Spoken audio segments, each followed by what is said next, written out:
दोस्तों, आजकल भाई भाई का दुश्मन बना हुआ है। उसके पूरी प्रॉपर्टी को लूटना चाहता है, उसको उसके हक को छीनना चाहता है। हमेशा भाई भाई का दुश्मन बना हुआ है। इसलिए सर, आजकल अराजकता फैली हुई है। लेकिन मैं बता रहा हूँ सर, भगवान राम के समय सोचिए, भाई किस तरह एक दूसरे भाई का विपत्त में बांटने के लिए होता है। जो भाई होता है वो विपत्ति बांटने के लिए होता है एक दूसरे का। यहाँ तो संपत्ति बांटने के लिए भाई पैदा होते हैं सर। इसलिए श्री राम जी, उनके तीनों भाइयों के एक बचपन का एक प्रसंग है।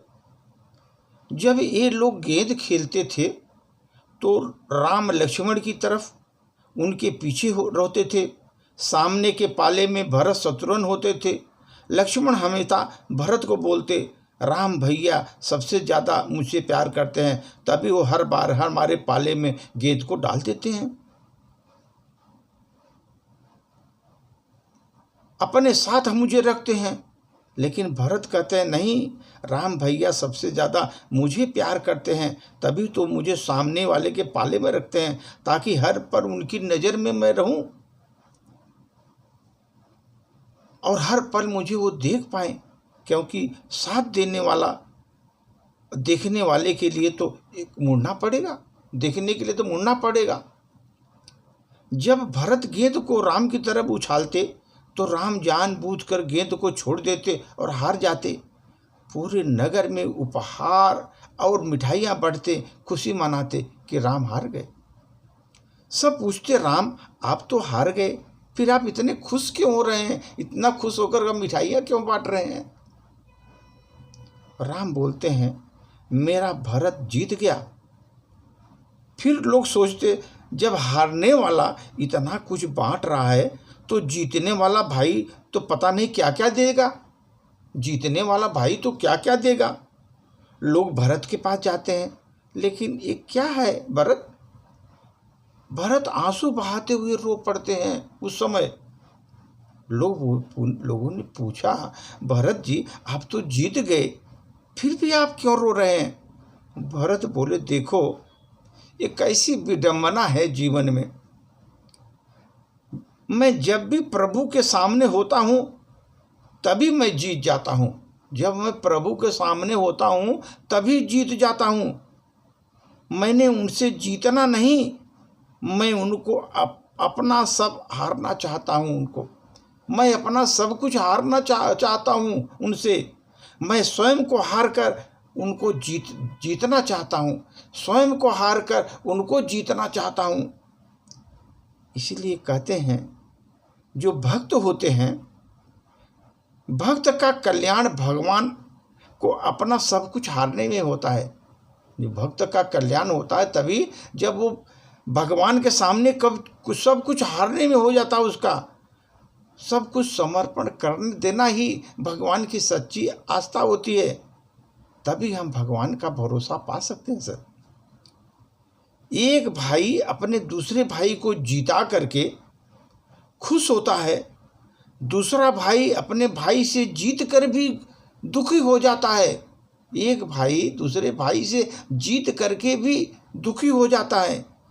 इसलिए कहते हैं, खुशी लेने में नहीं देने में है। खुशी लेने में नहीं देने में है। जिस घर में भाई भाई मिलकर रहते हैं, भाई भाई एक दूसरे का अधिकार नहीं छीनते, संपत्ति नहीं छीनते, उनका अधिकार नहीं छीनते, उस घर में राम का वास होता है। उस घर में राम का वास होता है। जहाँ बड़ों का सम्मान होता है, बड़ों की आज्ञा का पालन होता है, वहीं राम विराजमान होते हैं। जहाँ बड़ों की आज्ञा का पालन होता है, वहीं राम विराजमान होते हैं। जब एक भाई दूसरे भाई के लिए अपना अधिकार छोड़ दे तो रामायण लिखी गई। एक भाई ने दूसरे भाई के लिए अपना अधिकार छोड़ दिया, उस समय सब रामायण की रचना हुई, रामायण लिखी गई।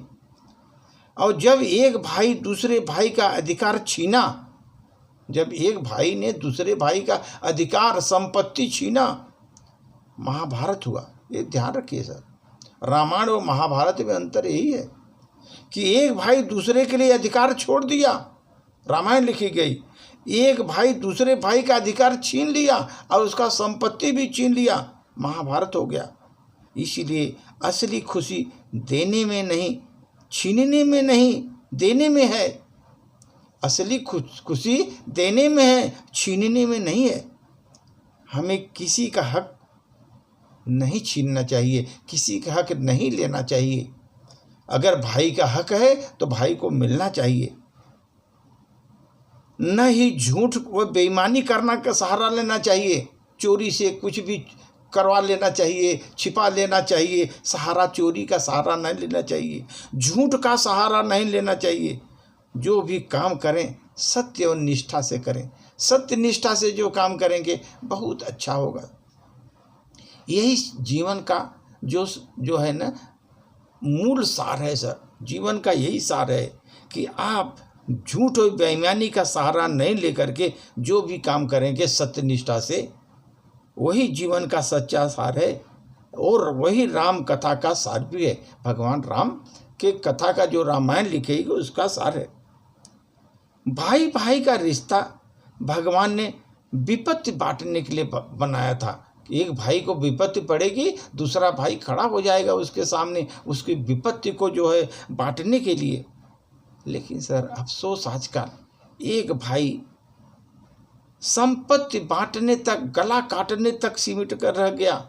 एक भाई दूसरे भाई का संपत्ति भी छीन रहा है, गला भी काट रहा है, वहाँ तक चला गया और उसमें सिमट गया सर। इस तरह भाई भाई का रिश्ता जो एक राम के समय में एक भाई का रिश्ता था, अभी एक भाई का रिश्ता दूषित हो चला रहा है। और बेईमानी और जितना भी संपत्ति के लिए लाचारी, उसका संपत्ति के लिए जो उसकी जो पराकाष्ठा संपत्ति के प्रति लालच की थी, पराकाष्ठा पर पहुंच रही है, उस पर कुछ भी करने के लिए तैयार है सर।